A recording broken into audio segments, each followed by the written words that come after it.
Hello everyone. मैं अंकित एक बार फिर से आप सभी लोगों के लिए लेकर के हाजिर हूँ डेली करंट अफेयर्स का ये वीडियो। फ्रेंड्स, आज है 19 तारीख और आज हम डिस्कस करने वाले हैं इस वीडियो में डेली करंट अफेयर्स के टॉप 10 क्वेश्चंस। जी हाँ, वीडियो देखते समय आपके मन में अगर कोई सवाल आता है, कोई डाउट होता है, तो आप बिना किसी एजिटेशन के कमेंट बॉक्स में कमेंट करके पूछ सकते हैं। चलिए स्टार्ट करते हैं वीडियो और देखते हैं आज का सबसे पहला क्वेश्चन कौन सा है।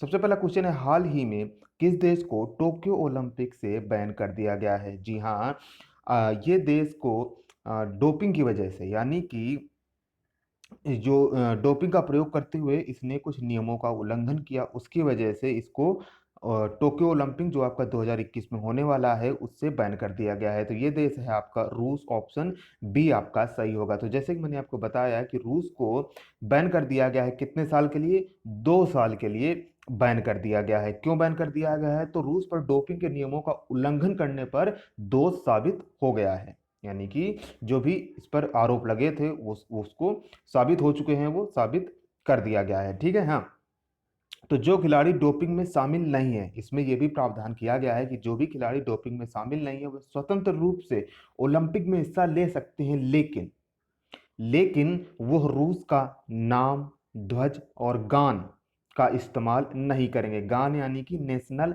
एंथम का वो इस्तेमाल नहीं करेंगे। यानी कि कौन कौन सी चीजें हैं? नाम, ध्वज और नेशनल एंथम का प्रयोग नहीं करेंगे, इस्तेमाल नहीं कर पाएंगे। ठीक है ना। हाँ, उनको ये रेगुलेशन, उनको ये बाउंडेशन दी गई है, इसी के साथ वो उसमें हिस्सा ले सकते हैं जो भी खिलाड़ी डोपिंग में शामिल नहीं है। ठीक है। और मैंने आपको पहले ही बता दिया कि जो आपका टोक्यो ओलंपिक है, हालांकि वो पहले 2020 में होने वाला था, लेकिन आप सभी जानते हैं कोविड-19 चल रहा है, महामारी का दौर चल रहा है, तो अब वो आपका 2021 में होगा और जगह वही सेम है आपकी, जापान, टोक्यो। चलिए बढ़ते हैं दूसरे क्वेश्चन की तरफ। आई होप आपको पहला क्लियर हो गया होगा। दूसरा, हाल ही में अंतर्राष्ट्रीय प्रवासी दिवस कब मनाया जाता है? यानी कि हाल ही में अंतर्राष्ट्रीय प्रवासी दिवस आपका कब मनाया गया? तो प्रत्येक वर्ष 18 दिसंबर को मनाया जाता है। ऑप्शन ए आपका सही होगा। इसका मनाने का उद्देश्य क्या है? तो इस दिन का मुख्य उद्देश्य लोगों को इस बात के लिए शिक्षित करना है कि हर प्रवासी का सम्मान के साथ व्यवहार करना है। ठीक है। और ये जो व्यवहार करना है ये उसकी मूलभूत आवश्यकताओं में से एक है। ठीक है। प्रवासी किसे कहते हैं? मान लीजिए भारत का कोई व्यक्ति है, वो बाहर जाता है, कमाने के लिए जाता है, तो आप उस व्यक्ति को क्या कहेंगे? प्रवासी व्यक्ति कहेंगे। ठीक है ना। हाँ, इस वर्ष का जो विषय रहा, जो थीम रही, क्या रही अंतर्राष्ट्रीय प्रवासी दिवस की? री इमेजिनिंग ह्यूमन मोबिलिटी। फिर से सुन लीजिए, री इमेजिनिंग ह्यूमन मोबिलिटी इसका विषय रहा। ठीक है। ये जो आपका अंतर्राष्ट्रीय प्रवासी दिवस है, तो वो कोविड-19 के प्रभाव से प्रवासियों को संरक्षण पर समर्पित होगा। किस पर समर्पित होगा अंतर्राष्ट्रीय प्रवासी दिवस? कोविड-19 के प्रभाव से प्रवासियों को के संरक्षण पर समर्पित होगा। अच्छा, अब बात हुई प्रवासी दिवस की, तो एक बात आपको पता होनी चाहिए कि जी आपका प्रवासी भारतीय दिवस भी मनाया जाता है। यानी कि यहाँ पर तो बात हो गई इंटरनेशनल की, अब नेशनल की बात करें तो कब मनाया जाता है प्रत्येक वर्ष? आने वाला है आपको कुछ दिनों में 9 जनवरी को प्रत्येक वर्ष मनाया जाता है प्रवासी भारतीय दिवस। शुरू कब से हुआ था? 9 जनवरी 1915 को। किस उपलक्ष्य में इसको मनाया जाने लगा? तो गांधी जी जब भारत वापिस आए थे तब आपका मनाना शुरू कर दिया गया था, उनकी याद में इसको मनाना शुरू किया गया। ठीक है ना। हाँ, तो कब मनाया जाता है प्रवासी भारतीय दिवस? 9 जनवरी को प्रत्येक वर्ष। चलिए आगे बढ़ते हैं। आई होप जानकारी आपको पसंद आ रही होगी। अगर पसंद आई तो वीडियो को लाइक और शेयर जरूर से कीजिएगा, और अभी तक चैनल को सब्सक्राइब नहीं किया है तो चैनल को सब्सक्राइब जरूर से करके जाना है। ठीक है ना। हाँ, हाल ही में मोहम्मद आमिर ने अंतर्राष्ट्रीय क्रिकेट से संन्यास ले लिया। इनका संबंध किस देश से है? यानी कि किस देश के ये खिलाड़ी हैं? तो इनका संबंध पाकिस्तान से है। जी हाँ, पाकिस्तान क्रिकेट टीम के ये खिलाड़ी थे। ये एक बॉलर की भूमिका के तौर पर खेलते थे। ठीक है। तो इन्होंने अंतर्राष्ट्रीय क्रिकेट से संन्यास ले लिया है, लेकिन ये विदेशी लीग में खेलते रहेंगे। जो भी आपकी लीग होती है, जैसे कि मान लीजिए आपका आईपीएल होता है, हालांकि आईपीएल में पाकिस्तानी खिलाड़ी नहीं खेलते, लेकिन मैंने आपको एक एग्जांपल दिया कि जैसे आपका आईपीएल आईपीएल क्या है? एक प्रकार की लीग है। तो ये आपका मोहम्मद आमिर विदेशी लीग में खेलते रहेंगे। इन्होंने कुछ आरोप भी लगाए हैं पाकिस्तान क्रिकेट बोर्ड पर कि उन्होंने ऐसा कदम क्यों उठाया। तो इनको ऐसा आरोप लगाया कि मानसिक प्रताड़ना दी जा रही थी, इस वजह से उन्होंने यह कदम उठाया। इन्होंने पाकिस्तान के लिए 36 टेस्ट 61 ओडीआई एंड 50 टी20 इंटरनेशनल मैच इन्होंने खेले हैं और इन्होंने अपने कैरियर के दौरान 250 से अधिक विकेट भी लिए हैं। चलिए बढ़ते हैं आगे चौथे क्वेश्चन की तरफ। चौथा क्वेश्चन क्या कह रहा है, हाल ही में स्वच्छ खेलों के लिए भारत ने किस एजेंसी को $1 मिलियन का योगदान दिया है? तो आपको पता चल जाना चाहिए कि स्वच्छ खेलों के लिए किस एजेंसी के लिए, आप चार ऑप्शंस में देखिए आपको पता चल जाएगा, एंटी डोपिंग एजेंसी के लिए। जी हाँ, क्योंकि अभी हम ऊपर ऊपर पहले ही क्वेश्चन में हम लोगों ने डिस्कस किया क्या कि डोपिंग का इस्तेमाल बहुत ज्यादा किया जाता है खेलों में, जैसे कि रूस को बैन कर दिया गया। तो अब भारत ने क्या किया है कि खेलों में और ज्यादा स्वच्छता लाने के लिए, पारदर्शिता लाने के लिए, स्वच्छ खेलों को आयोजित कराने के लिए $1 मिलियन की सहायता प्रदान की है एंटी डोपिंग एजेंसी को। ये कौन सी एंटी डोपिंग एजेंसी है, क्या नेशनल है या वर्ल्ड है? तो ये वर्ल्ड है। जी हाँ, ये अंतरराष्ट्रीय एंटी डोपिंग एजेंसी है, विश्व एंटी डोपिंग एजेंसी है। इस धनराशि का इस्तेमाल आगे चल करके वाडा, जी हाँ, वाडा का फुल फॉर्म है वर्ल्ड एंटी डोपिंग एजेंसी, की स्वतंत्र जांच और खुफिया विभाग को मजबूत करने के लिए किया जाएगा। बात हो रही है आपकी वाडा की, तो आपको पता होना चाहिए कि इसका हेडक्वार्टर कहाँ है, मॉन्ट्रियल कनाडा में है। कहाँ पर? मॉन्ट्रियल कनाडा में है। बढ़ते हैं पांचवें क्वेश्चन की तरफ। हाल ही में उस्ताद इकबाल खान का निधन हो गया, इनका संबंध किस क्षेत्र से है? जी हाँ, बहुत ही फेमस व्यक्ति थे, इनका हाल ही में निधन हो गया, तो इनका संबंध संगीत के क्षेत्र से है। ऑप्शन ए आपका सही होगा। इनका निधन 66 वर्ष की आयु में हो गया। कितनी एज थी इनकी? 66 ईयर। चलिए इनके बारे में थोड़ी सी जानकारी ले लेते हैं। 1954 में जन्मे इकबाल अहमद खान का पालन पोषण संगीत के दिल्ली घराने में हुआ था। जी हाँ, यानी कि शुरुआत से ही इन्होंने संगीत में बहुत ही ये पारंगत हैं, अच्छी तरह से इन्होंने शिक्षा दीक्षा ली है, ठीक है ना। हाँ, इन्होंने परिवार की परंपराओं को ध्यान में रखते हुए अमीर खुसरो के संगीत कार्यों को सक्रिय रूप से बढ़ावा दिया, यानी कि इनका परिवार भी अमीर खुसरो के संगीत जो कार्य थे उनको करता था, उन्होंने ही इनको आगे बढ़ाया है, ठीक है ना। हाँ, तो किस घराने से संबंध इनका? दिल्ली घराने से संबंध है। और ये किससे संबंधित है, किस क्षेत्र से संबंधित है? तो संगीत के क्षेत्र से संबंधित है। याद रखें, बहुत ही खास है, आपके एग्जाम में क्वेश्चन जरूर से बन सकता है, ठीक है ना। हाँ, वीडियो पसंद आ रहा है तो लाइक और शेयर जरूर से करना है। कोई सवाल है आपके मन में आ रहा है तो आप वो भी बिना किसी एजिटेशन के पूछ सकते हैं। छठा क्वेश्चन लेते हैं। हाल ही में भारतीय अमेरिकी राजाचारी को किस अंतरिक्ष मिशन के लिए चुना गया है? जी हाँ, ये भारतीय अमेरिकी राजाचारी हैं, इनको चुना गया है स्पेस एक्स क्रू 3 मिशन के लिए। ऑप्शन सी आपका सही होगा। इस मिशन में क्या होगा? तो राजाचारी को क्यों चुना गया है? तो Rajachari NASA and ESA, NASA आप सभी जानते हैं अमेरिका की अंतरिक्ष कंपनी है, और ईएसए किस देश की है?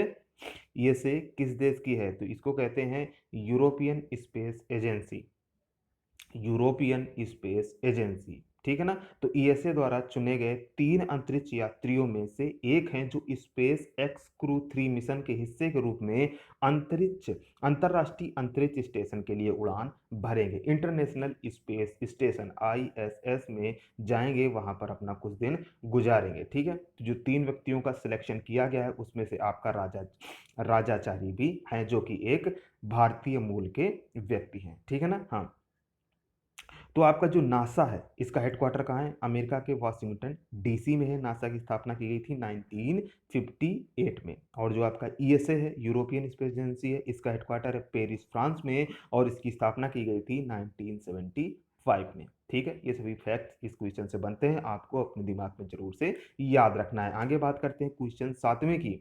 अभी तक चैनल को सब्सक्राइब नहीं किया तो चैनल को जरूर से सब्सक्राइब करें, ठीक है। हाँ, हाल ही में फुटबॉल खिलाड़ी रॉबर्ट लेवांडोस्की ने FIFA best men's player award जीता, इनका संबंध किस देश से है? जी हाँ, आपको खिलाड़ी का नाम जरूर से याद रखना है, एक बार फिर से मैं बता देता हूँ।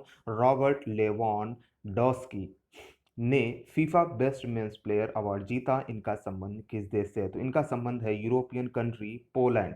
किससे है? पोलैंड से। ऑप्शन बी आपका सही होगा। इनको दिया गया है फीफा बेस्ट मेंस प्लेयर का अवार्ड। ये आते हैं फर्स्ट नंबर पर, 3 कैटेगरी में दिए जाते हैं। तो फर्स्ट नंबर तो ये है आपके हो गए। सेकंड और थर्ड नंबर किसका है? तो सेकंड नंबर है क्रिस्टियानो रोनाल्डो का, और थर्ड नंबर है लियोनेल मेसी का, ठीक है। चलिए आगे बढ़ते हैं। आप हमें सोशल मीडिया हैंडल्स पर भी फॉलो कर सकते हैं, ठीक है ना। जैसे कि हमारा फेसबुक पेज है, इंस्टाग्राम पेज है, इन सभी के लिंक आपको डिस्क्रिप्शन बॉक्स में मिल जाएंगे। वहाँ से जाइए, लिंक पर क्लिक करिए और आप हमें फॉलो कर सकते हैं। कोई आपके मन में सवाल है, आप कोई चीज़ पूछना चाहते हैं तो मैसेज के द्वारा भी आप हमसे बात कर सकते हैं, ठीक है। हाल ही में किस राज्य सरकार ने मुफ्त फसल बीमा योजना शुरू की है?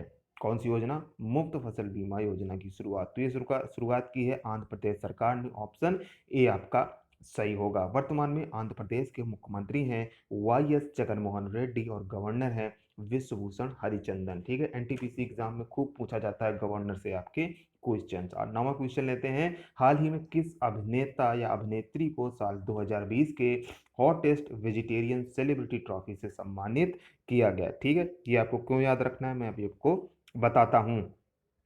तो एक अभिनेता और एक अभिनेत्री यानी कि दो लोगों को चुना गया है। तो एक तो है आपके सोनू सूद, दूसरी है श्रद्धा कपूर, यानी कि ऑप्शन डी आपका सही होगा, बी व सी दोनों सही है, ठीक है। इनको दिया गया है 2020 का हॉटेस्ट वेजिटेरियन सेलिब्रिटी ट्रॉफी, ठीक है। इनसे इनको सम्मानित किया गया है। किसके द्वारा किया गया है? पेटा इंडिया के द्वारा। आप सभी जानते हैं जानवरों के संरक्षण के लिए, जानवरों के हितों के लिए काम करने वाला एक संस्थान है पेटा। तो पेटा की एक संस्था इंडिया में भी है, ठीक है ना। कब इसकी स्थापना की गई? सन 2000 में इसकी स्थापना की गई और मुंबई में इसका हेडक्वार्टर बनाया गया, ठीक है। पेटा का फुल फॉर्म जान लेते हैं, people for the ethical treatment of animals. फिर से आप देख लें एक बार, people for the ethical treatment of animals, ठीक है। याद रखें, फुल फॉर्म पूछ सकता है और ये क्वेश्चन भी आपका काफी इंपॉर्टेंट है, क्योंकि अभी हाल ही में आप सभी जानते हैं कि लॉकडाउन के दौरान सोनू सूद काफी चर्चा में भी रहे थे, ठीक है ना। उन्होंने बहुत ही काफी अच्छे काम किए लॉकडाउन के दौरान। तो ये आपको क्वेश्चन जरूर से पता होना चाहिए। चलते बढ़ते हैं वीडियो के आखिरी क्वेश्चन की तरफ, लेकिन आखिरी क्वेश्चन का आंसर पता करते ही आपको वीडियो बंद नहीं करना, मैं डेली कहता हूं। आगे भी आप लोगों के लिए कुछ इंपॉर्टेंट चीजें हैं, ठीक है। क्वेश्चन 10, दुनिया के सबसे ऊंचा रेल पुल का निर्माण किस नदी पर किया जा रहा है? दुनिया का सबसे ऊंचा रेल पुल का निर्माण किस नदी पर किया जा रहा है? तो ये नदी है आपकी चिनाब नदी, और ये कहाँ पर है? जम्मू एंड कश्मीर में है। ये पुल है आपका, ये किन जगहों को जोड़ेगा? तो ये जगह है आपकी बक्कल एंड कौरी। बक्कल एंड कौरी, ये इन दो जगहों को आपस में जोड़ेगा। इस पुल की कुल लंबाई है, मैं ऊंचाई की बात नहीं कर रहा हूँ, इस पुल की कुल लंबाई है 1315 मीटर। लेकिन प्रश्न क्या है? सबसे ऊंचा रेल पुल, तो आपको ऊंचाई भी पता होनी चाहिए। तो इसकी फुल स्पैन है, लॉन्ग स्पैन, इसका सबसे लंबा स्पैन कितना है? 467 मीटर, ठीक है। अच्छा, अब सबसे ऊंचा रेल पुल तो आपने देख लिया, लेकिन यहीं पर आपका एक क्वेश्चन और बनता है, या फिर यहीं पर एक फैक्ट आप और दोहरा लें जो आपके लिए काफी इंपॉर्टेंट हो जाता है। आप सभी जानते हैं कि दुनिया की अभी सबसे ऊंची सुरंग का, क्या सड़क सुरंग का उद्घाटन किया गया था कुछ दिन पहले, उसको नाम भी दिया गया था क्या? अटल सुरंग। कितनी ऊंचाई पर बनी है ये?